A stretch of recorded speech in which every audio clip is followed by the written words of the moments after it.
Aujourd'hui, nous allons parler du documentaire Netflix Tell Them You Love Me. En français, dis-leur que tu m'aimes. C'est un documentaire qui a cassé Internet et qui fait polémique en ce moment même aux États-Unis. Ce documentaire explore la relation controversée qu'entretiennent Derrick Johnson, un homme atteint de paralysie cérébrale qui est incapable de s'exprimer, et Anna Stubblefield, une professeure de philosophie à l'université. Et la question est la suivante. Avec un handicap aussi important, Derrick est-il capable d'exprimer son consentement? Ou est-il la victime silencieuse d'une prédatrice qui s'est imaginé une relation qui n'existait pas? Cette histoire est folle. Découvrez aujourd'hui l'incroyable histoire de Derrick Johnson. Salut, moi c'est Lilia, bienvenue sur YouCrime. Aujourd'hui, je tiens à remercier le sponsor du jour, Surfshark. Surfshark est un VPN qui va vous permettre de sécuriser vos données lorsque vous surfez sur Internet. Grâce à lui, toutes vos données vont traverser un tunnel encrypté qui va permettre de garantir leur confidentialité. Ainsi, vos photos, mots de passe ou informations bancaires sont protégés. Et tout cela sans que Surfshark ne conserve vos données. Et comme Surfshark dispose de plus de 3200 serveurs partout dans le monde, il va vous permettre de cacher votre adresse IP afin que vous puissiez naviguer sur Internet de manière privée et sécurisée. Et ainsi accéder depuis la France à de nombreux contenus auxquels on n'a pas accès habituellement. Par exemple, moi je m'en sers pour regarder des films et des documentaires True Crime sur le Netflix US. Parce qu'on va pas se mentir, il y a beaucoup plus de choix que sur le Netflix français. Et en plus, ça marche aussi avec Amazon Prime. Je m'en sers également pour faire mon shopping en ligne. Comme je fais énormément de shopping sur Internet, je sais qu'en utilisant Surfshark, je suis protégée des fraudes à la carte bancaire. Surfshark protège mes informations bancaires et me protège des logiciels malveillants. En plus de ça, il me débarrasse des publicités indésirables. Mais ce n'est pas tout, grâce à Surfshark, je peux utiliser le Wi-Fi public l'esprit tranquille. Parce qu'on va pas se mentir, le Wi-Fi public c'est super pratique, mais c'est pas hyper sécurisé. Grâce à Surfshark, je sais que je peux utiliser le Wi-Fi public sans qu'on ne pirate ma carte bleue ou qu'on me dérobe mes informations personnelles. Mais le plus grand avantage de Surfshark, c'est dans l'utilisation des comparateurs de voyage. Grâce à Surfshark, on évite les augmentations tarifaires à chaque fois qu'on se connecte ou qu'on se déconnecte d'un site. Parce qu'il n'y a rien de plus insupportable que les prix qui augmentent à chaque fois qu'on se connecte ou qu'on se déconnecte. Grâce à Surfshark, je peux vraiment prendre le temps de planifier mes week-ends et mes vacances. J'ai la garantie d'avoir vraiment les meilleurs prix en matière de vol, de billets de train ou de chambre d'hôtel. Mais le plus important, c'est que Surfshark, en plus d'être un excellent VPN, a un excellent rapport qualité-prix. Et il a encore plus d'avantages que tous les autres VPN du marché. Vous pouvez l'utiliser sur autant d'appareils que vous voulez et aussi tous en même temps. Je vous laisse le lien en barre d'infos et si vous utilisez le code YouCrime, vous aurez 4 mois supplémentaires gratuits où vous pouvez également scanner le QR code qui s'affiche à l'écran. Donc si vous comptiez prendre un VPN, n'hésitez pas à jeter un coup d'œil à celui-ci car pour le prix, il est vraiment imbattable. Et vous avez même une garantie de remboursement de 30 jours. Comme ça, vous pouvez le tester et vous faire votre propre avis. Et si vous n'êtes pas satisfait, vous êtes remboursé. Donc n'hésitez pas à jeter un coup d'œil et à tester. Et maintenant, je vous laisse avec la vidéo. Quand Derrick a vu le jour en 1987, il semblait être un bambin comme les autres, sauf qu'avec le temps, Daisy Johnson, sa maman, a remarqué qu'il ne bougeait pas beaucoup et qu'il dormait énormément, et presque tout le temps, à vrai dire. Quand elle a fait part de son inquiétude à ses proches, ils lui ont dit de ne pas s'inquiéter et de ne pas comparer son fils aux autres. En dépit de ces paroles rassurantes, Daisy a tout de même pris la décision d'emmener son fils à l'hôpital pour s'assurer que tout va bien. Et malheureusement, après lui avoir fait passer de nombreux examens, les médecins concluent que Derrick souffre de paralysie cérébrale et d'un handicap intellectuel. Il lui explique qu'à cause de ça, le petit ne pourra jamais marcher ou parler. La pauvre Daisy est effondrée et comme un malheur n'arrive jamais seul, peu de temps après, voilà que son mari, le père de Derrick, abandonne sa famille. Daisy se retrouve alors seule pour élever ses 2 enfants, Derrick et son grand frère Johnson. En 2004, alors qu'il est âgé de 17 ans, Derrick est examiné par un psychologue qui conclut, après une batterie d'examens, que ses capacités intellectuelles sont extrêmement limitées. Selon lui, sa capacité de concentration est très courte. De plus, il n'a, selon lui, pas les capacités intellectuelles nécessaires pour prendre des décisions par lui-même et pour lui. Il conclut également qu'il n'est pas capable d'effectuer les tâches les plus élémentaires qu'un enfant scolarisé en maternelle serait pourtant capable de faire. Mais leur différence n'empêche pas Derrick et John d'être très attachés l'un à l'autre. Depuis petit, ils sont inséparables. Derrick a toujours suivi son grand frère partout. John a toujours eu la bienveillance de jouer avec son frère, de faire même des bêtises avec lui. Les deux s'aiment plus que tout au monde. Mais la maladie a un impact dévastateur sur le développement physique de Derek. À l'âge adulte, il ne mesure qu'1,52 m, il est extrêmement mince, il a besoin de l'assistance de sa famille pour toutes les tâches du quotidien, il ne peut marcher que très très péniblement avec l'aide de quelqu'un, il doit porter des couches, il ne peut pas s'habiller seul, ni se brosser les dents, ni se servir de l'eau. En bref, il est complètement dépendant et particulièrement vulnérable. Souvent, il donne l'impression d'être dans un autre monde. Il a des difficultés à regarder les gens dans les yeux ou à maintenir fixement son regard sur quelque chose. Il éprouve des difficultés à contrôler ses cordes vocales et comme l'avait annoncé des années plus tôt son médecin, il ne peut pas vraiment parler. Pour communiquer, il fait des gestes. Pour attirer l'attention de quelqu'un, il peut frapper sur la table, par exemple, ou frapper contre un mur. Il articule parfois quelques mots tels que « mange-mange » ou « ma » pour dire « mom » ou « John ». Et quand il est énervé, il crie ou met ses mains dans sa bouche et les mord. Mais malgré tout ça, Derek garde le sourire. C'est un jeune homme plein de vie qui aime beaucoup les câlins, surtout ceux de sa maman et de son frère adoré. Concernant John, en 2009, après avoir complété un master en histoire et alors qu'il est en train de préparer son doctorat, il s'inscrit au cours d'Anna Stubblefield sur les droits des personnes en situation de handicap à l'université Rutgers. C'est dire à quel point la condition de son frère l'a énormément touché pour que cela devienne une vocation pour lui. Lors de l'un des cours donnés par Anna, elle passe un extrait du documentaire Autism is a World, à savoir l'autisme est un monde. Ce documentaire raconte l'histoire de Rubin, une jeune fille atteinte d'autisme non-verbal, diagnostiquée comme déficiente intellectuelle dans sa petite enfance. Son langage est extrêmement limité, voire inexistant, et selon les médecins, elle n'avait que 29 de QI. En sachant que le QI moyen dans le monde se situe entre 84 et 88. Cependant, à l'adolescence, grâce à la communication facilitée, qui est une thérapie développée dans les années 80 par Rosemary Crossley, une enseignante australienne, Rubin réussit à apprendre à utiliser un clavier pour communiquer, révélant ainsi qu'elle est en réalité très intelligente. Son QI sera plus tard réévalué et estimé à 133. Elle poursuivra même des études supérieures et sera diplômée de l'université. La communication facilitée est une thérapie qui vise à renforcer les compétences en communication des personnes en situation de handicap non-verbal, en sachant que la plupart du temps, ces personnes ont besoin de ce que l'on appelle un facilitateur.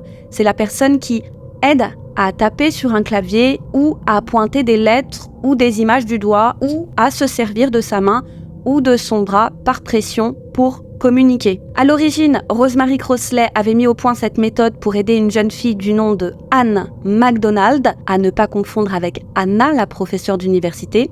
Et Anne MacDonald était atteinte de paralysie cérébrale et elle n'arrivait pas à communiquer. Anne MacDonald vivait dans une ville ferroviaire située à 96 km au nord de Melbourne, en Australie. À 3 ans, on lui avait diagnostiqué une déficience intellectuelle sévère, accompagnée d'une tétraplégie spastique, ce qui veut dire qu'en plus d'être handicapée, ses muscles se contractaient de manière excessive et involontaire.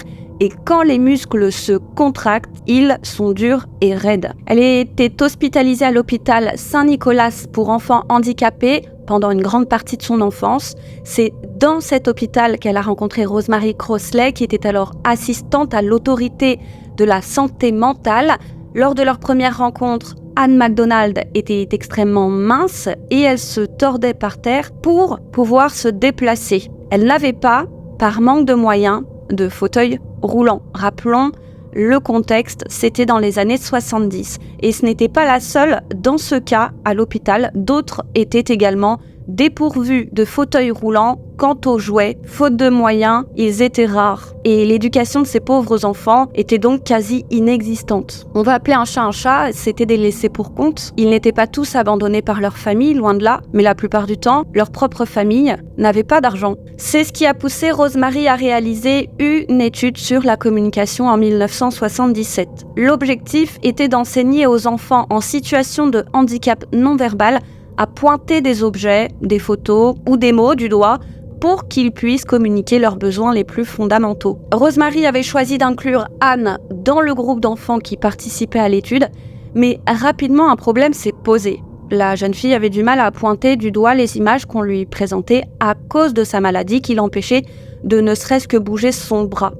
Alors Rosemary avait eu l'idée de l'aider en l'aidant à tenir son bras afin qu'elle ait juste à orienter son bras dans une direction ou dans une autre pour pouvoir désigner un objet. Et c'est ça le rôle, entre autres, du facilitateur. Anne avait alors fait d'incroyables progrès.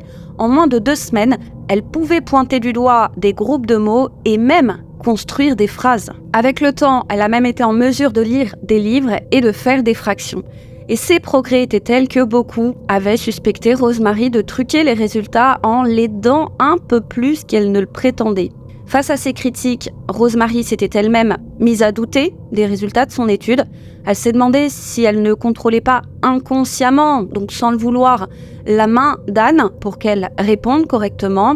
Elle avait donc choisi de laisser d'autres personnes lui tenir le bras et il n'y avait plus aucun doute. Anne parvenait tout aussi bien à écrire des mots et à composer des phrases. Rosemary était alors convaincue que sa méthode fonctionnait. Et elle était persuadée que si la petite avait réussi à apprendre aussi vite à lire et à écrire, c'est parce que pendant des années, elle lisait les mots des phrases qu'elle voyait à la télévision. Et Anne n'a pas cessé de progresser au point qu'à l'âge de 18 ans, elle a fait une demande pour quitter le sinistre Saint-Nicolas Hospital. Ce qu'elle voulait, c'était vivre dehors, vivre sa vie comme tout le monde. Et c'était un juge qui avait été chargé de déterminer si elle en avait les capacités. Lors de l'audience qui se tenait en l'absence de Rosemary, on avait présenté à Anne 2 mots. Le premier mot, c'était string, et le deuxième, c'était Kinsey, qu'elle devait taper. Elle avait écrit les mots string, ce mot était correct, et quit au lieu de Kinsey. Ce n'était pas la bonne réponse, mais c'était suffisamment ressemblant pour que le juge puisse conclure qu'elle avait les capacités intellectuelle nécessaire pour prendre ses décisions et c'est ainsi qu'elle avait pu quitter le Saint-Nicolas Hospital. En 1988, un certain Douglas Bicklin, professeur à Syracuse, s'est rendu à la clinique de Rosemary. Il était impressionné par les résultats obtenus grâce à sa méthode. Il a ainsi rédigé un article sur la communication facilitée dans la revue Harvard Educational Review, paru en 1990. À la suite de ça, la communication facilitée a gagné en popularité et elle a de plus en plus été utilisée dans les établissements de soins pour les personnes souffrant de handicap. Plus tard, Douglas Bicklin a même formé à Syracuse des enseignants, des parents ou encore des travailleurs sociaux à la communication facilitée et Sandra McDonald, qui est la mère d'Anne McDonald, a même décidé de participer à l'une de ces formations et elle a à son tour mis en place des ateliers sur la communication facilitée dans l'État du Michigan où elle habite et c'est la brave Anne, sa fille, qui l'aidait à filmer ses ateliers. Et c'est ainsi que c'est de plus en plus démocratisé la formidable méthode de l'incroyable Rosemary. Et quand John, le frère de Derek, a étudié tout ça, l'histoire de la petite Rubine, souvenez-vous, c'est la jeune fille qui était atteinte d'autisme non-verbal et qui, au lieu d'avoir 29 de QI, en avait 133, eh bien, son histoire lui a fait penser à son frère, Derek. Elle avait, selon lui, la même manière de se déplacer et de se comporter. John va se rappeler de ces fois où, plus d'une fois au cours d'une conversation, Derek semblait attentif. Il avait même l'impression qu'il voulait intervenir, mais qu'il ne pouvait pas, étant incapable de parler. De temps en temps, Derek regardait même par-dessus son épaule pendant qu'il lisait le journal, comme s'il désirait lui aussi le lire. Persuadé que son frère est capable de faire bien plus de choses que ne le pensent les médecins, John aimerait que lui aussi puisse bénéficier de la communication facilitée mise au point par Rosemary. À la fin d'un cours, il va en discuter avec Anna, sa professeure, et lui demander qui contacter pour en apprendre davantage sur le sujet. Elle lui répond que l'établissement spécialisé en communication facilitée le plus proche se trouve à New York, mais il est extrêmement cher. Et John n'a effectivement pas les moyens. Alors, touchée, Anna, qui a suivi cette formation, lui propose de rencontrer son frère pour voir si la communication facilitée pourrait lui être bénéfique. Et il faut savoir qu'Anna Stubblefield est une enseignante éthique respectée et qu'elle exerce depuis 11 ans à l'université Rutgers de Newark. C'est donc loin d'être une débutante. Pour en savoir un peu plus sur elle, sachez que ses parents ont toujours été des fervents défenseurs de l'environnement, des droits des femmes, mais pas que. Leur engagement principal a toujours été envers les personnes en situation de handicap. Sa mère avait même consacré toute sa carrière à les aider.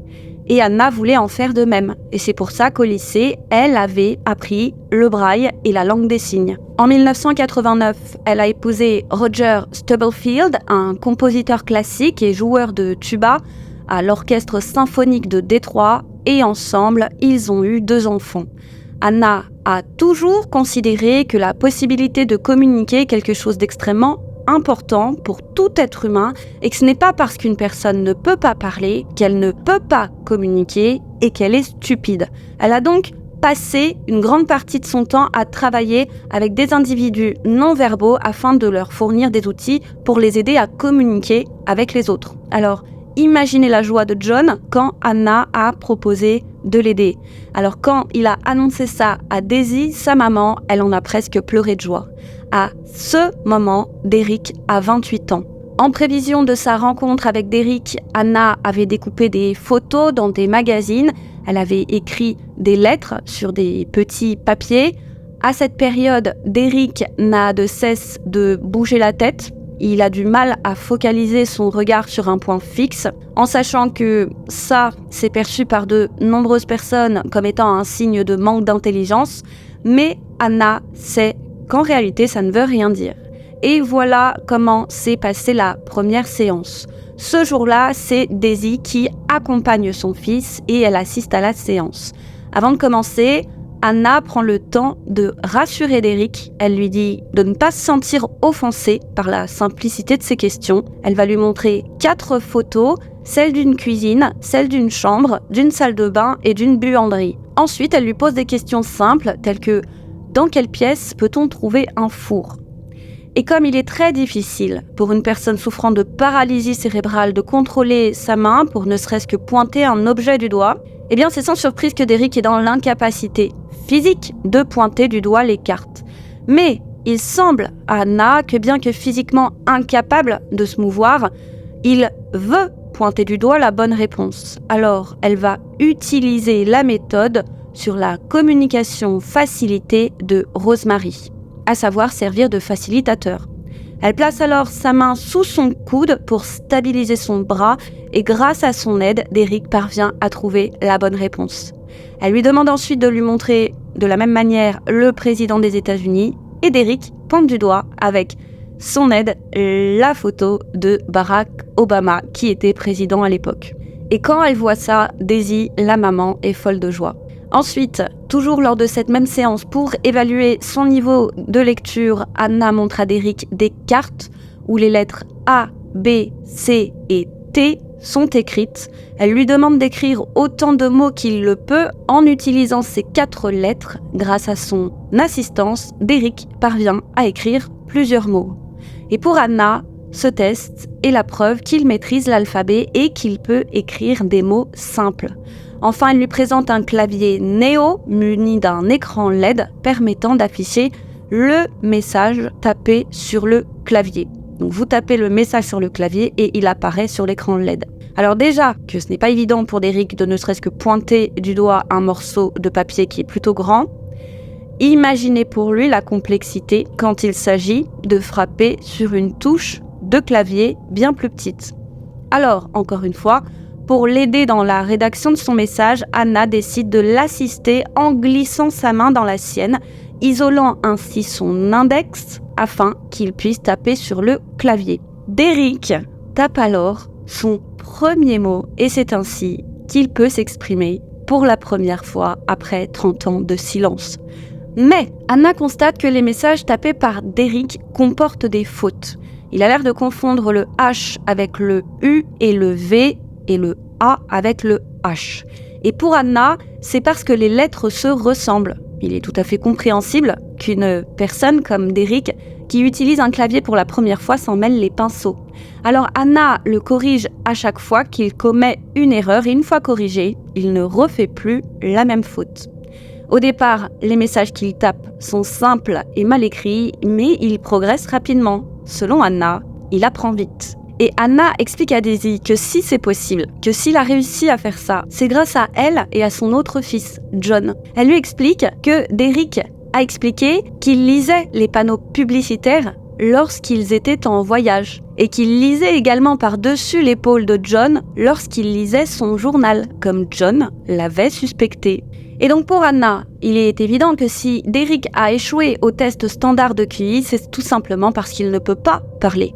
Anna explique à Daisy que Derek est peut-être incapable de parler à cause de son handicap moteur, mais que ses capacités intellectuelles ne sont absolument pas affectées par la maladie. Selon elle, Derek avait simplement besoin d'une autre façon de partager son intelligence et donc de communiquer. Et le fait que quelqu'un confirme que Derek n'est pas stupide va rendre sa famille folle de joie. Dans le fond, il savait que Derek était capable de bien plus que les médecins le pensaient. Après tout, on leur avait dit qu'il ne pourrait jamais marcher. Cependant, grâce à l'aide du personnel du centre de soins qu'il a longtemps fréquenté, il avait réussi à apprendre à marcher en étant aidé de quelqu'un.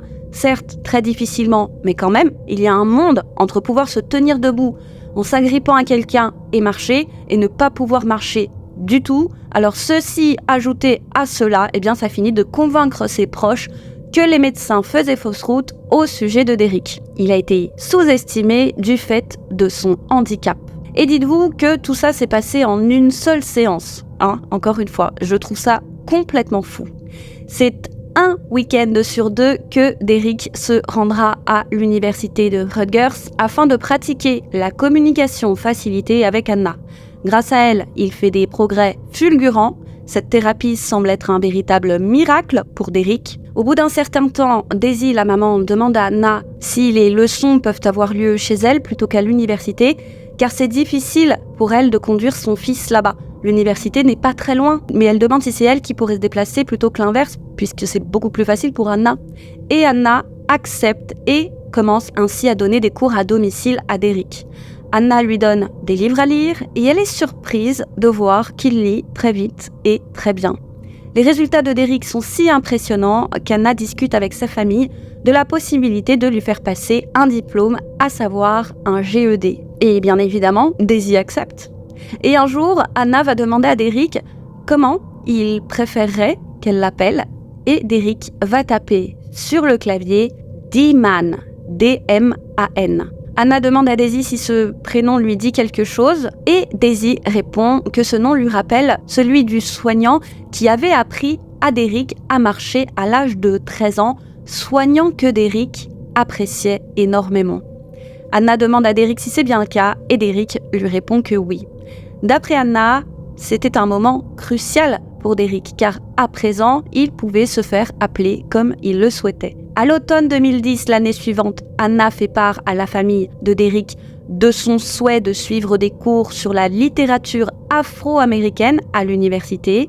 Son frère, qui est alors doctorant, est extrêmement fier que Derek puisse et veuille s'instruire. Et c'est toute la famille de Derek qui est fière qu'il puisse aller à l'université, alors que, rappelons-le, les médecins avaient déclaré qu'il avait la capacité mentale d'un enfant en bas âge. Et en suivant ses cours, il prouve à tout le monde ce dont il est capable. Lors de son premier cours à l'université, lorsqu'il se présente à ses camarades, il leur dit, donc grâce à son clavier, « Mon nom est D-Man Johnson. Je ne suis pas retardé, je suis juste un peu différent. Mon facilitateur est le professeur Anna Stubblefield. C'est moi qui écris, j'ai juste besoin d'aide pour que ma main ne tremble pas. » Et Anna, qui ne peut pas l'aider autant de temps, souvenez-vous, elle est professeure, elle a des cours à donner, elle va trouver une étudiante pour assister Derek dans la rédaction de ses devoirs. Et c'est Shironda Jones, une étudiante de Rutgers qui va aider Derrick plusieurs heures par semaine pour qu'il puisse taper ses dissertations. Et bien entendu, elle se contente de soutenir sa main et son doigt comme on le ferait, voyez, avec un pendule. L'idée du pendule, c'est de ne pas bouger, et c'est le pendule qui doit bouger. Donc, ce n'est pas elle qui rédige les devoirs, et de toute façon, elle n'est pas inscrite à ce cours de littérature, elle n'a donc jamais lu les livres dont Derrick parle dans ses devoirs. Et voici un extrait des échanges e-mail entre Sharonda et Anna. Je cite. « Chère Anna, veuillez trouver ci-joint le devoir de Demon. Il a terminé de lire tout ce qu'il était censé lire. Je crois qu'il est en avance sur tout le monde, niveau lecture. Voici ce qu'il a rédigé dans son devoir numéro 3. La fille dans le livre n'a pas le droit de partir car elle est la propriété de son maître. Et là, elle va citer donc ce que Derrick a écrit. Je cite. La fille dans le livre n'a pas le droit de partir car elle est la propriété de son maître. Je pense que je suis confrontée au même problème avec mon corps. Je suis confinée dans ma vie. Je vis dans un corps qui ne peut pas bouger comme je le voudrais. Je vis à l'intérieur, car je ne peux pas faire autrement. » Fin de citation. Et fin du mail. Et d'après Anna, les devoirs de Derrick prouvent qu'il a lu les livres qu'on lui demandait de lire et qu'il en comprenait le contenu. Et en moins d'1 an, le jeune homme acquiert les compétences nécessaires pour exprimer des pensées complexes afin de rédiger des dissertations pertinentes. D'après Anna, Derrick est incroyablement intelligent et un jour, alors qu'elle assiste avec Derrick à son cours de littérature, Derrick, qui souhaite intervenir en classe, écrit un message sur son clavier qu'Anna doit transmettre à l'oral. Mais lorsqu'Anna lit le message, Anna prend la liberté d'en changer le sens. Et ça va contrarier Derrick. Il va le lui reprocher. Il est mécontent qu'elle n'ait pas lu exactement ce qu'il a écrit. Anna va s'excuser et admettre qu'effectivement, elle n'aurait jamais dû en modifier le contenu. Elle lui assure que cela ne se reproduira pas.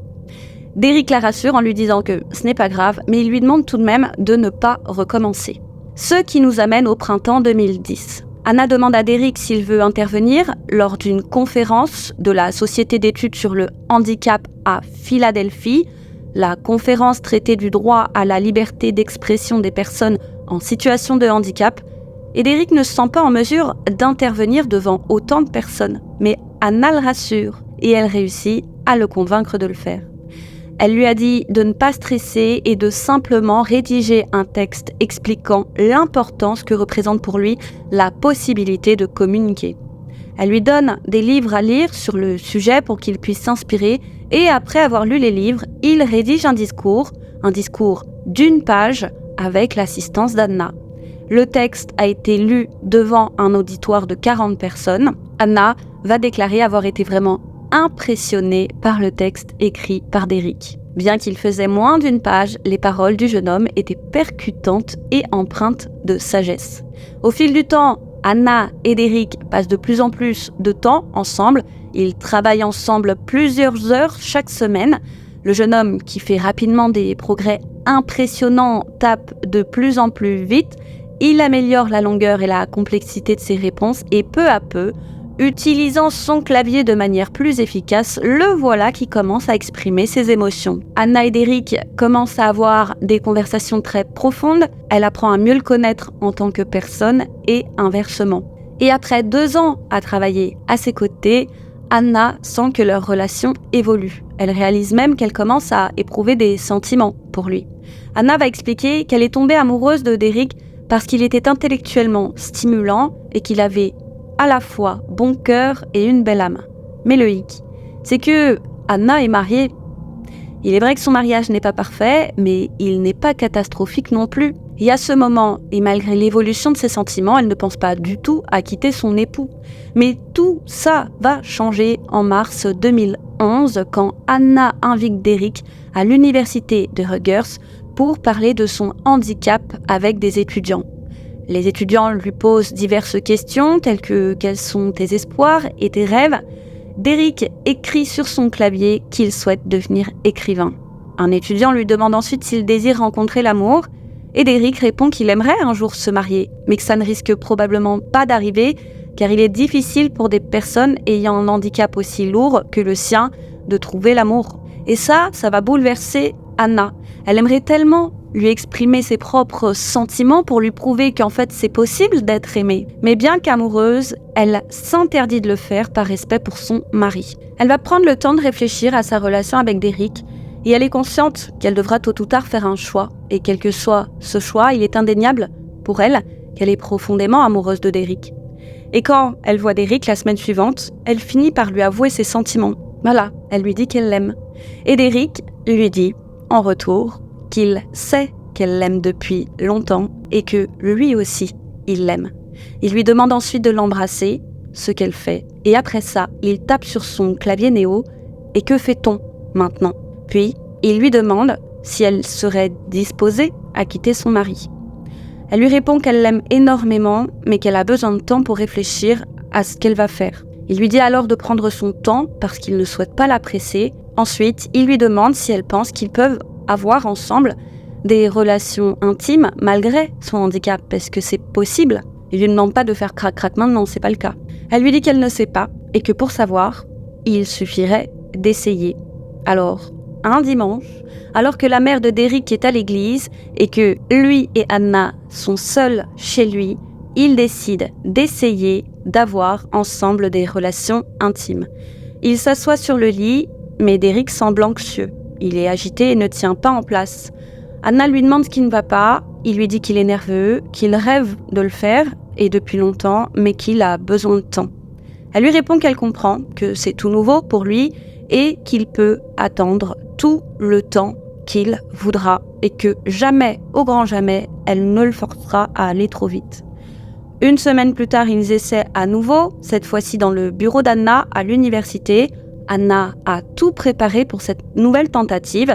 Elle a apporté une serviette ainsi qu'un tapis de sport, mais encore une fois, Derek est extrêmement nerveux. Anna lui suggère alors de visionner ensemble des films pour adultes afin de voir ce qu'ils allaient faire ensemble, mais il refuse catégoriquement. Il lui dit qu'elle est plus belle que toutes les actrices de ce genre de film et qu'il ne veut penser à personne d'autre qu'à elle lorsqu'ils le feront pour la première fois.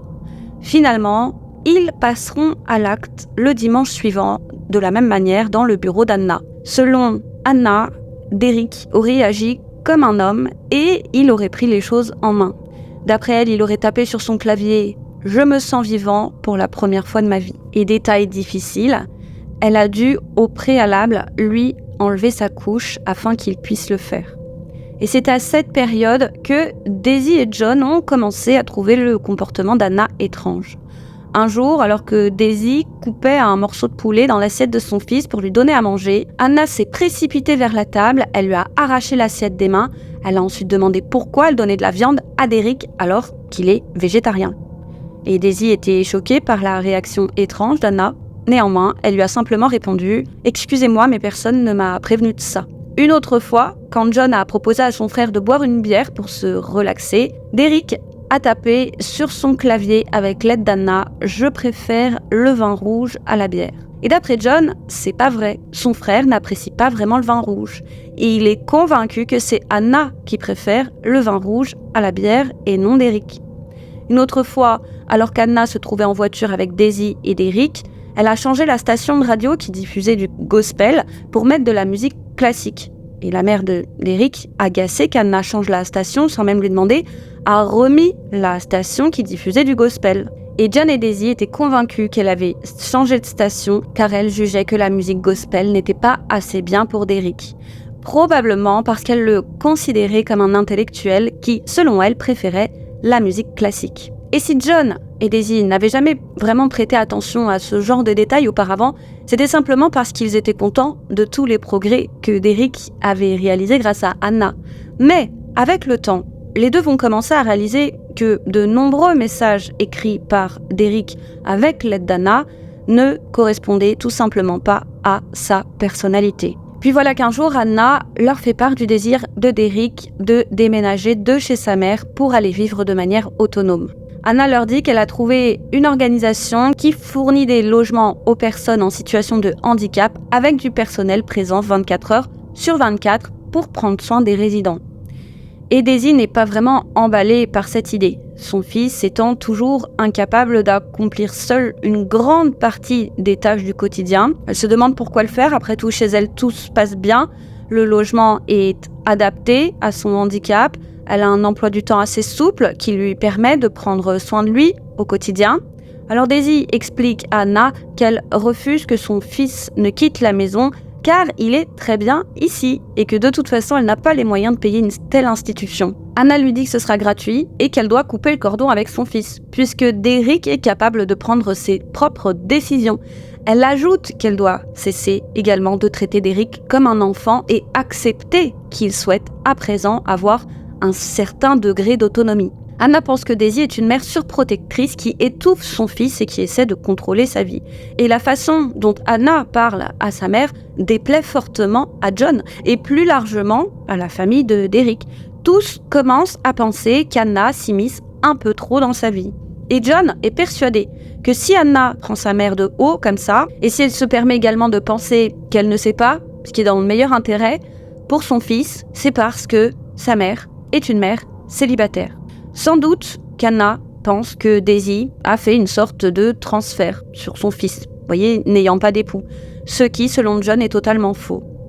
Et à cette époque, pourtant pas si lointaine, en 2010, dites-vous que le débat aux États-Unis faisait rage concernant la capacité des mères célibataires à élever leurs enfants et encore plus concernant les mères célibataires afro-américaines. 2010, les amis, 2010, mais je trouve ça fou.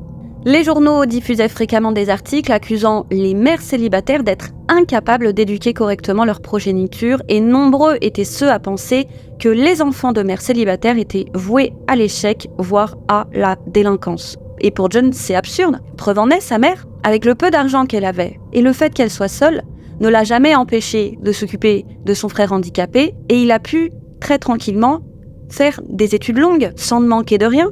Et pour John, l'attitude hautaine d'Anna est insupportable. C'est comme si elle rejetait tout ce que sa mère avait fait pour lui et son frère pendant toutes ces années. Et dites-vous qu'à ce moment, personne n'est encore au courant de l'évolution de la relation d'Anna et d'Eric. Mais les deux vont commencer à de plus en plus évoquer l'idée de révéler la vérité sur la vraie nature de leur relation à John et Daisy.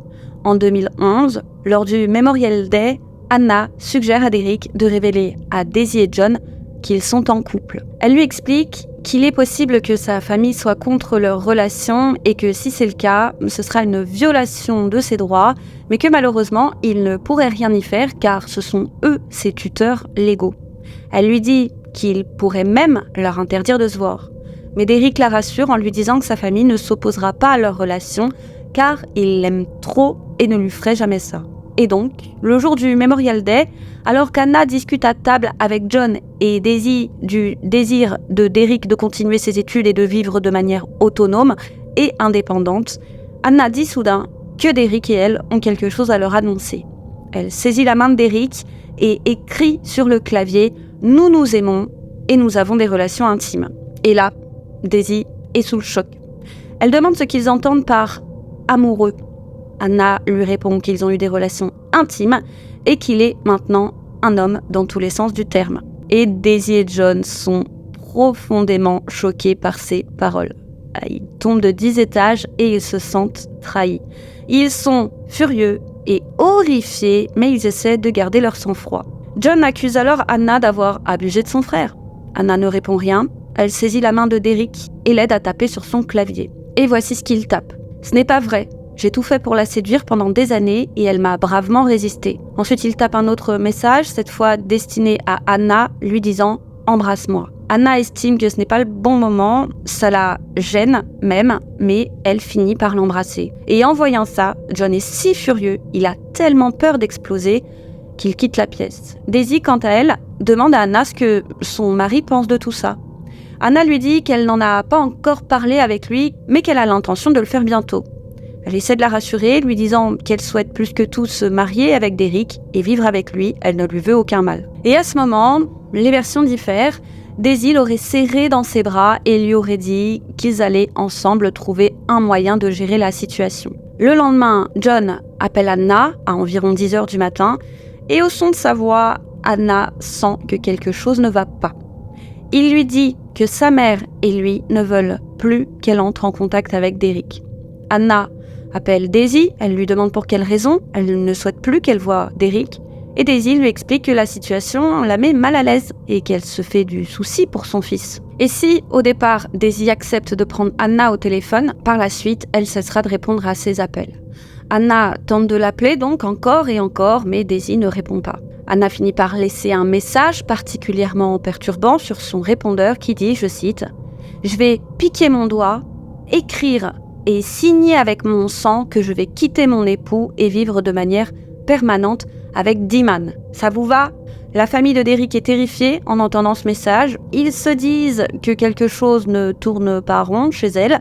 De son côté, John se sent coupable, car c'est lui qui a introduit Anna dans la vie de son frère. Et à cause de ça, John va commencer à remettre en question l'efficacité de la communication facilitée. Et ce que je ne vous ai pas dit, c'est que Daisy et lui avaient passé de nombreuses heures à s'entraîner à la communication facilitée avec Derek, mais contrairement à Anna, et malgré tous leurs efforts pendant des années, eux n'avaient jamais réussi à faire écrire quoi que ce soit à Derek, du moins quoi que ce soit qui ait du sens sur son clavier Néo. Et quand John avait discuté avec Anna du peu de progrès qu'il faisait avec sa mère, eh bien Anna lui avait recommandé de persévérer en lui disant que ses efforts finiraient par payer. Alors, comme il s'est dit, bon, Anna est peut-être zinzin, et comme je n'ai jamais moi réussi à faire écrire quoi que ce soit à mon frère, est-ce que cette méthode marche vraiment ? Pour en avoir le cœur net, il décide de faire des recherches sur la communication facilitée sur Internet. Et en faisant ces recherches, il tombe sur un autre documentaire sur la communication facilitée. Et contrairement au documentaire, donc celui montré par Anna en classe 2 ans plus tôt, c'est un documentaire d'Howard Shane, professeur à l'université de Harvard.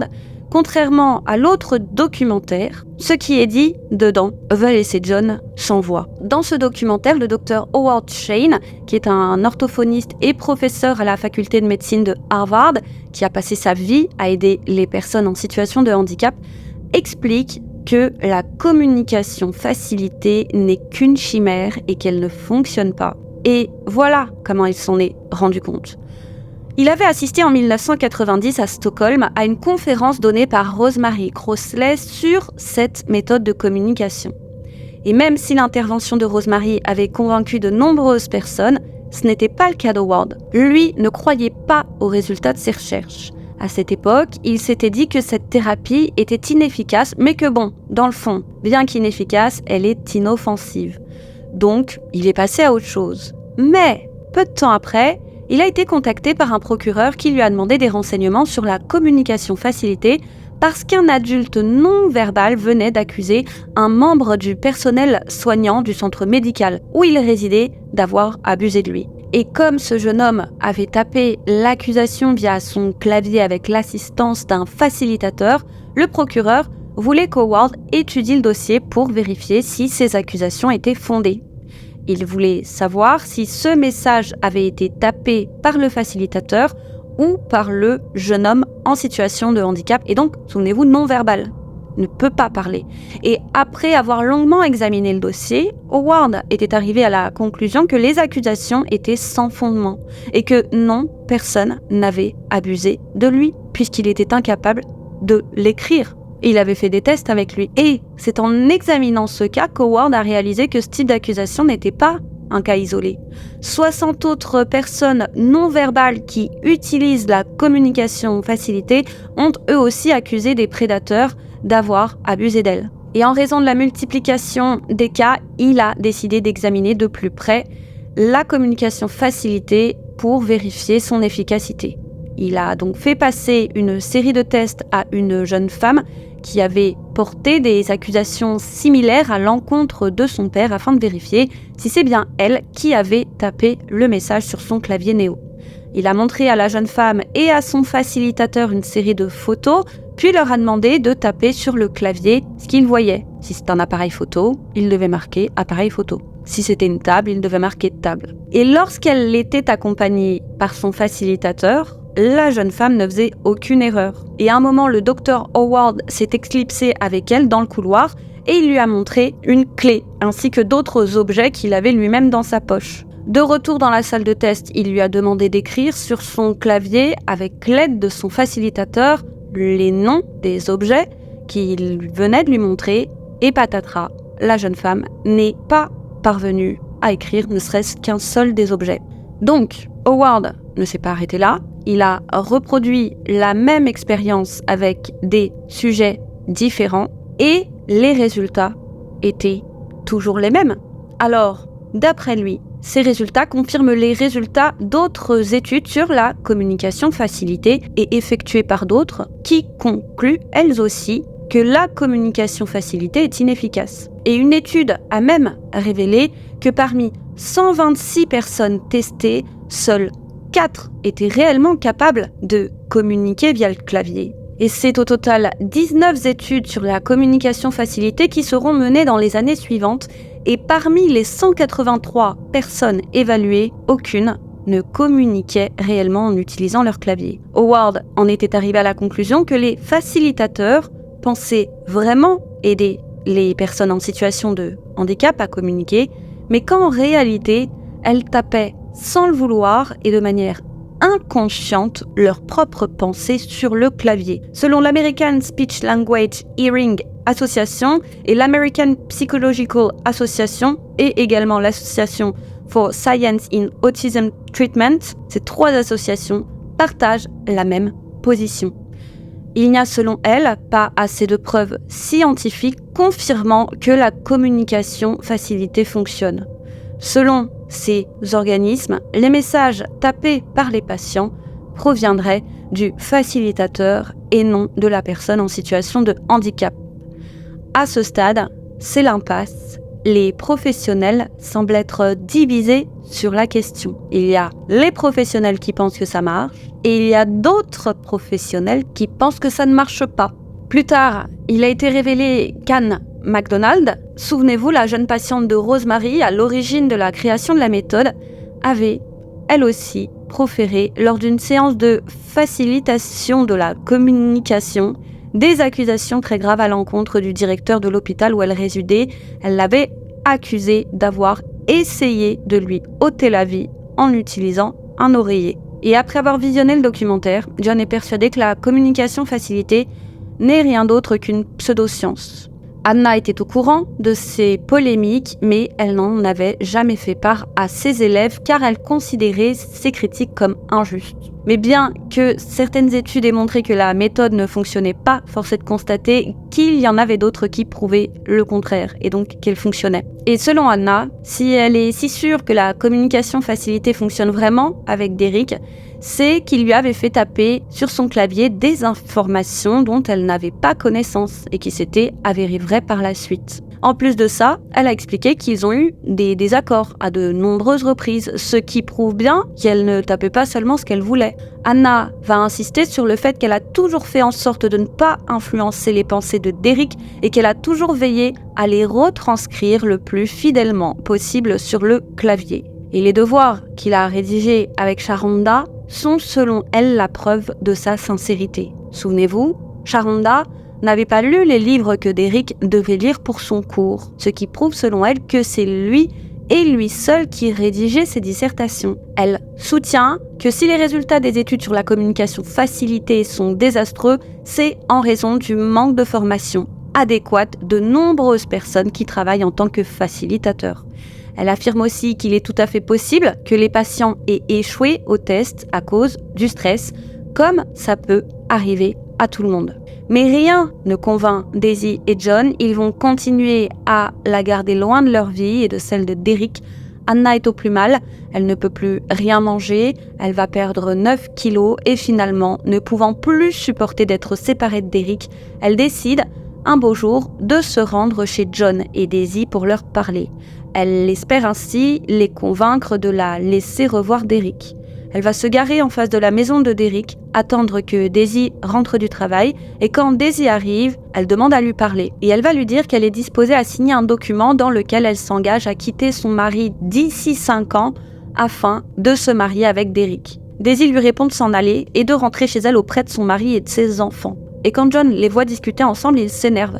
Il va dire à Anna le fond de sa pensée, à savoir qu'il ne croit pas que ce soit son frère qui ait tapé les messages sur le néo. Anna lui répond que ce n'est pas vrai, et John lui propose alors de réaliser un test, ce qu'Anna accepte. Ils vont tous se réunir et John va demander à son frère qui est Georgia. Il sait qu'Anna ne connaît pas la réponse, mais que Derek oui.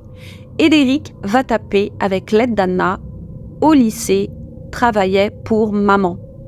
Un message assez vague qui n'est absolument pas la bonne réponse. En réalité, Georgia, c'est l'amie de Daisy. Elle prenait soin des enfants quand la maman était au travail, quand ils étaient petits. Et Derek et John la considéraient comme leur propre famille et Derek l'aimait énormément. Elle était pour lui comme une seconde maman.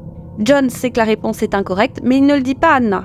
Il lui dit simplement qu'il a une dernière question à lui poser. Il demande à Derek qui est Sally. Au début, Anna refuse de soutenir le bras de Derek pour qu'il puisse répondre à cette seconde question, mais face à l'insistance de John, elle s'exécute. Finalement, elle soutient le bras de Derek pour qu'il puisse taper sa réponse, et Derek tape le petit-neveu de maman. Et encore une fois, la réponse est fausse, Sally étant tout simplement le surnom de Georgia. John dit alors à Anna que c'est faux, et il lui demande de partir. Anna s'en va. Elle va envoyer un email à Nicole Ballard, qui est la directrice du centre de soins de Derek. C'était alors le 1er août 2011. Elle lui explique dans ce mail que John et Daisy ne veulent plus qu'elle travaille avec Derek et elle lui demande s'il serait possible de le voir une toute dernière fois sans qu'elle n'en informe sa famille. Et voici le contenu du mail. La famille de Derek n'est pas sûre de vouloir continuer de travailler avec moi. Cela a plus à voir avec des problèmes au sein de la famille et sur qui doit prendre des décisions pour Derek et ainsi de suite. Vous savez comment ça se passe, ça ne tient pas vraiment compte de ce qui est le mieux pour lui. Je me demandais si vous accepteriez que je le voie une dernière fois sans que personne ne le sache, juste une après-midi, comme d'habitude. Nicole, comme elle est dans l'obligation de le faire, va aussitôt prévenir John et Daisy, les tuteurs. Ils sont furieux. John décide même de se rendre au bureau d'Anna pour discuter avec elle afin d'exiger d'elle qu'elle laisse son frère tranquille. Anna lui fait savoir qu'elle ne le fera pas et elle lui suggère même de prendre un avocat car elle compte bien se battre pour Derek.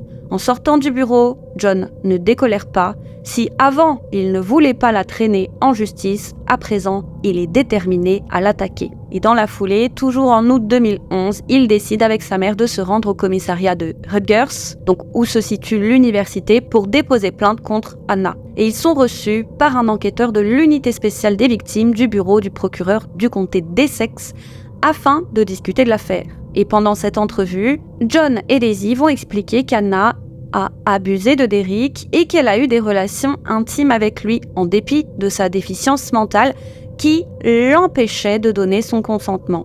Et voici une partie de la retranscription de cette entrevue. Le policier va dire « Un incident a été déclaré concernant votre fils Derek. Derek souffre-t-il d'un handicap mental ou physique pour lequel il aurait besoin d'aide ?» Daisy répond que oui.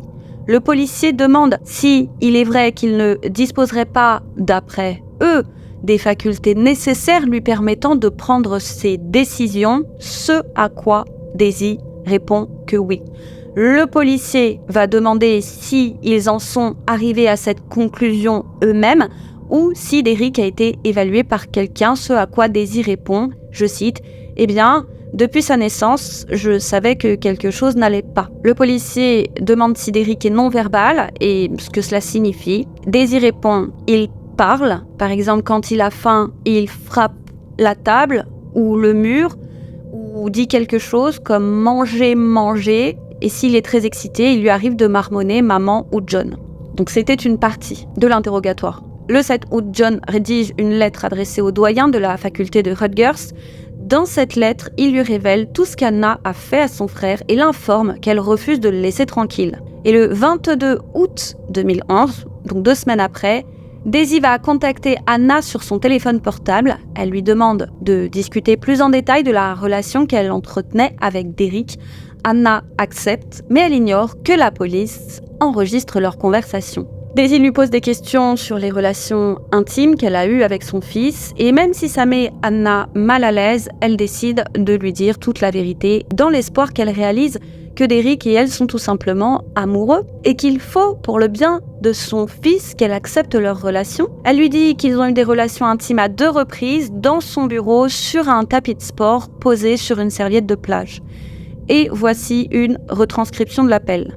Daisy, je veux vous parler d'Eric. Il y a quelque chose qui me tracasse depuis notre dernière conversation. Il n'est plus lui-même ces derniers temps et je pense que vous lui manquez. Anna, il me manque aussi. Daisy, il met ses mains dans sa bouche et fait des choses étranges. C'est pour cette raison que je veux savoir combien de fois vous avez eu des relations intimes. Parce que je me demande vraiment ce qu'il se passe avec Eric et ce qu'il ressent. Anna, il y avait 2 dimanches où nous avons pu être tous les deux comme ça. Daisy, alors qu'avez-vous fait ? Je veux dire, s'il vous plaît, clarifiez ça pour moi. Anna, eh bien, je veux dire, mon bureau a assez d'espace au sol et j'ai apporté un tapis de sport et une serviette de plage et nous nous sommes débrouillés comme ça. Il est la personne la plus importante dans ma vie et je suis la personne la plus importante dans sa vie. Et c'est grâce à toutes ces informations recueillies par Daisy que les enquêteurs vont disposer de suffisamment d'éléments pour inculper Anna d'agression sexuelle.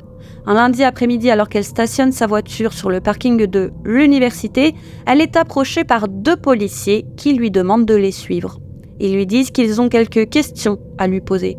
Anna est confuse, elle ne comprend pas pourquoi ils veulent l'interroger et elle est persuadée que c'est juste l'un de ses élèves qui a peut-être un souci. La première chose que les enquêteurs lui demandent, c'est si elle connaît quelqu'un du nom d'Eric Johnson. Et vu qu'elle estime n'avoir rien fait de mal, elle va accepter de répondre à leurs questions sans la présence d'un avocat et ce pendant plus de 2 heures. Elle leur explique que Derek et elle sont amoureux et admet avoir eu des relations intimes avec lui. Et pendant que les enquêteurs l'interrogent, d'autres policiers vont se rendre chez elle pour perquisitionner son domicile. Et c'est malheureusement seulement quand la police vient frapper à sa porte pour lui annoncer que sa femme fait l'objet d'une enquête pour avoir abusé de Derek que son mari découvre l'infidélité de sa femme. Et oui, tout ce temps, comme je vous le disais, Anna ne lui avait rien dit. Mais, petite parenthèse, sachez qu'après avoir découvert la trahison de sa femme, il ne va pas la lâcher pour autant. Il va même insister pour qu'ils suivent une thérapie de couple afin de sauver leur mariage. Au cours de leur séance de thérapie, le psychologue avait demandé à Anna à maintes reprises de cesser de se focaliser sur sa relation avec Derek, mais elle ne l'a jamais fait, alors même que son époux pensait qu'elle faisait tout pour sauver leur mariage. Il se rendra compte qu'au lieu de ça, elle cherchait dans son dos un appartement pour pouvoir un jour vivre avec Derek, ce qui l'avait rendu foudrage. Bref, on y reviendra plus tard. Reprenons. À la fin de son interrogatoire par les 2 policiers, Anna est reconduite à l'université et à peine avait-elle mis un pied en dehors de la voiture des enquêteurs qu'un représentant du bureau du doyen de l'université vient à sa rencontre. Il lui remet une lettre l'informant de sa suspension car l'administration lui reproche d'avoir commis un acte immoral en ayant un comportement déplacé vis-à-vis de Derek alors qu'elle exerçait une position de pouvoir sur lui. Et les policiers vont ensuite questionner Sharonda. Et Sharonda va confirmer qu'elle ne faisait que soutenir le bras de Derek quand il écrivait ses devoirs. Elle va expliquer qu'elle ne pouvait pas le faire à sa place, n'ayant pas lu les livres en question. Elle leur dit ce qu'elle pense. Elle pense qu'il avait bien assimilé le contenu des livres, puisque l'un de ses colocataires était inscrit au même cours que Derek, et lui, il écrivait à peu près la même chose que lui. Quant à John, il sera choqué d'apprendre qu'Anna a eu des relations intimes avec son frère sur un tapis de sport dans son bureau. Et il s'est immédiatement souvenu du moment où il avait changé pendant un moment les couches de son frère et qu'il avait remarqué des marques d'abrasion sur son dos. Il ne comprenait pas ce qui avait pu provoquer ces abrasions et il avait téléphoné au centre de soins de Derek pour savoir s'il s'était battu avec un camarade. Et la personne qu'il avait eu au téléphone lui avait répondu que non et qu'elle ne savait pas non plus ce qui avait bien pu provoquer ces abrasions. Et c'est là, en découvrant tout ça, que John a compris d'où venaient ces abrasions. Anna est bien plus lourde que Derek, et lors de leur relation intime, elle a exercé une telle force sur lui que le corps de Derek n'avait de cesse de frotter sur le tapis de sport. Et ce sont ces frottements qui ont provoqué des bleus et des écorchures sur tout le corps d'Eric. Puis en juin 2012, c'est au tour du docteur Howard Shane d'être contacté par les enquêteurs afin d'évaluer les capacités de communication de Derek. Howard accepte de rencontrer Derek en compagnie de son frère et de sa mère dans le bureau du procureur. Comme Howard sait que Derek ne peut pas parler, il lui présente des photos et des dessins, puis il lui pose des questions auxquelles il lui demande de répondre en pointant du doigt ou en saisissant la bonne photo. Force est de constater que même si Derrick est capable de pointer du doigt ou de saisir les photos et les images, il répond toujours à côté. Comme s'il prenait finalement n'importe quelle photo au hasard. Et Howard en est arrivé à la conclusion que ce niveau d'abstraction était bien trop compliqué pour lui. En poursuivant avec d'autres tests, il va estimer que Derrick a les aptitudes mentales d'un enfant âgé de 6 à 12, non pas années, mais mois. Selon le professeur Howard, Derrick a l'âge mental d'un bambin de 6 à 12 mois. Selon lui, il a la capacité physique d'utiliser un clavier, mais il ne possède pas les capacités intellectuelles pour l'utiliser à des fins de communication. Avis partagé par tous les médecins qui ont par le passé examiné Derrick. Howard est néanmoins convaincu de la bonne foi d'Anna. Selon lui, elle était sincèrement persuadée que Derrick communiquait avec elle, et que donc, ils étaient amoureux l'un de l'autre. Mais il a aussi expliqué qu'être sincère ne signifie pas être innocente. Il est évident pour lui que Derrick ne possédait pas les aptitudes intellectuelles requises pour ne serait-ce que consentir à une relation sentimentale avec elle. Sans doute, d'après lui, qu'il ne comprenait rien à ce qu'elle faisait. Sur le tapis de sport, quoi. Et finalement, décision est prise d'inculper Anna pour agression. Son procès va s'ouvrir en septembre 2015. Sont présents au procès la mère d'Anna, ainsi que de nombreux défenseurs de la communication facilitée. Sa mère est ravie que le procès de sa fille débute enfin parce qu'elle est convaincue de l'innocence de sa fille. Et bien sûr, Anna plaide non coupable, elle se dit innocente. Et elle va raconter comment tout s'est passé avec Derrick, les cours, l'évolution de leurs sentiments, etc., etc.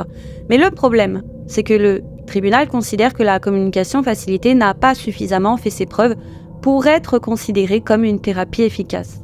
Le tribunal va donc rejeter tous les éléments de preuve ainsi que les témoignages allant dans le sens de la communication facilitée. Anna ne peut donc pas utiliser comme preuve les messages prétendument tapé par Derrick sur le néo. Elle estime alors que puisque le juge a refusé d'examiner ces messages, on l'a réduit ainsi à n'avoir que sa parole pour se défendre. Le procès va mettre l'accent sur le consentement et la capacité de Derrick à consentir à des relations intimes. Et pour Anna, il est regrettable qu'aucune personne en situation de handicap ne fasse partie du jury, car cette personne aurait eu une perspective différente sur l'affaire. Pendant le procès, Derrick fait son entrée dans la cour accompagné de sa mère, et en marchant, s'il vous plaît, avec néanmoins l'aide de Daisy, car il a énormément de difficultés à marcher. En entrant dans la salle d'audience, il n'a manifestement aucune réaction particulière lorsqu'il voit Anna. Et selon la mère d'Anna, la famille de Derrick l'a fait marcher exprès plutôt que de lui faire utiliser son fauteuil roulant dans le but de le parader comme une bête de foire afin d'influencer le jury. D'après elle, en le voyant déambuler ainsi, il était évident que les jurys allaient penser que sa fille avait abusé d'une personne vulnérable. Et ce serait à ce moment précis, toujours d'après elle, qu'elle a compris que sa fille allait être condamnée. Lors du procès, l'avocat d'Anna va tenter de faire passer Daisy pour une mère surprotectrice qui ne veut pas que son fils ait de petite amie. Anna a déclaré que sa famille considérait Derrick comme une personne sévèrement déficiente mentale, alors que ce n'est pas le cas. Selon elle, Daisy et John veulent prendre le contrôle de la vie de Derrick, l'empêcher de s'exprimer et d'être libre, alors même qu'il est tout à fait capable de prendre ses propres décisions, justement grâce à la communication facilitée. Et Daisy est indignée qu'Anna essaie de la faire passer pour la méchante, alors qu'elle a toujours simplement protégé son fils. Le procureur a quant à lui affirmé que Derrick était dans l'incapacité de donner son consentement et de résister physiquement à des relations intimes en raison de son handicap. Au cours du procès, le juge a lu un message de Roger Stubblefield, c'est l'ex-mari d'Anna, ils ont divorcé entre-temps, et dans ce message, Roger qualifie sa femme de menteuse pathologique et de femme narcissique. John s'est adressé à la cour et a expliqué qu'Anna ne se rendait pas compte de la douleur qu'elle avait infligée à leur famille. Il a expliqué qu'elle se prenait pour une héroïne venue sauver un pauvre homme en situation de handicap dont la mère célibataire afro-américaine ne savait pas ce qui était le mieux pour lui. Et il a rappelé à Anna qu'on n'était pas dans le film The Blind Side, donc je vous le mets en barre d'infos, on a traité de ce sujet d'ailleurs si vous voulez aller le voir, et que Derrick n'avait pas besoin d'être sauvé. Il a rappelé à tous que pour une mère célibataire, sa mère s'est très bien débrouillée, il a poursuivi ses études de doctorat sans n'avoir, comme je vous le disais, jamais manqué de rien. Quant à Derek, c'est la même chose, il n'a jamais manqué de rien. Il a aussi souligné que la relation d'Anna avec Derek n'était pas une belle histoire d'amour, mais un crime. Le jury rend son verdict le 2 octobre 2015, après une délibération de seulement 3 heures, et Anna est reconnue coupable d'agression sexuelle aggravée et elle a écopé de 12 ans de prison. Et en entendant la sentence, Anna est bouleversée. Elle pensait sincèrement être acquittée, elle espérait même pouvoir un jour se marier et emménager avec Derek. À l'annonce du verdict, elle s'est effondrée et elle a supplié les jurés de ne pas la séparer de ses enfants. Les parents d'Anna ont quant à eux affirmé que tout le monde dans la famille était même prêt à accueillir Derek les bras ouverts. À l'issue du procès, Anna a été placée en détention dans le centre correctionnel d'Eden Mahan pour femmes du New Jersey. Et d'après Daisy, cette expérience a profondément traumatisé Derek qui, à ce jour, est sous traitement puisqu'il ne cessait de se toucher, là où vous pensez, alors qu'il n'avait jamais fait ça avant de rencontrer Anna. La famille de Derek a admis qu'il a été très difficile pour eux d'accepter que Derek n'était pas capable de faire autant de choses qu'ils l'espéraient et qu'il était vraiment atteint d'une déficience mentale extrêmement lourde. Néanmoins, pour eux, ce n'est pas la fin du monde et même s'il ne peut pas accomplir certaines choses, eh bien, il l'aime et il l'accepte tel qu'il est. En 2017, Anna va contester sa condamnation. Les 3 juges chargés d'étudier sa demande d'appel tranchent en sa faveur concernant la recevabilité des preuves et des témoignages en lien avec la communication facilitée. Selon eux, la défense d'Anna lors de son premier procès s'était retrouvée fortement limitée du fait que le juge ait rejeté les témoignages en lien avec la communication facilitée. Anna a accepté de conclure un arrangement avec le bureau du procureur. Elle a plaidé coupable pour un crime moins grave et a été libérée. À sa libération, elle a trouvé un emploi de serveuse, mais l'un des clients du restaurant où elle travaillait l'a reconnue et a parlé de l'affaire à son patron. De ce fait, elle a été renvoyée et elle occupe maintenant un poste à temps partiel, non précisé et à domicile. Voilà, vous connaissez désormais toute l'histoire. Alors, à votre avis, qui a raison? Et je crois qu'il y a une majorité d'Américains qui pensent que, dans son esprit malade, Anna pensait réellement que Derek était consentant et qu'il vivait une formidable histoire d'amour. Et donc, il y en a qui pensent que sous son apparence de femme inoffensive, Anna était bel et bien, en réalité, un prédateur qui a abusé d'un homme extrêmement vulnérable sur lequel elle était en position de pouvoir. Et nombre d'Américains ont même argué qu'elle a eu beaucoup de chance car il est fort probable que si elle avait été un homme et Derek une femme, elle aurait été condamnée à une peine bien plus sévère. Quand d'autres vont soutenir Anna, je crois qu'ils sont moins nombreux, mais ils sont néanmoins présents. C'est pour ça qu'il y a un débat acharné en ce moment même outre-Atlantique concernant cette affaire. Je ne sais pas ce que vous en pensez. Bon, en tout cas, c'est tout pour aujourd'hui. Merci de nous avoir suivis. N'hésitez pas à liker la vidéo si vous avez apprécié notre travail, à vous abonner si ce n'est pas déjà fait, à nous suivre sur nos réseaux sociaux, les YouCrim Sisters.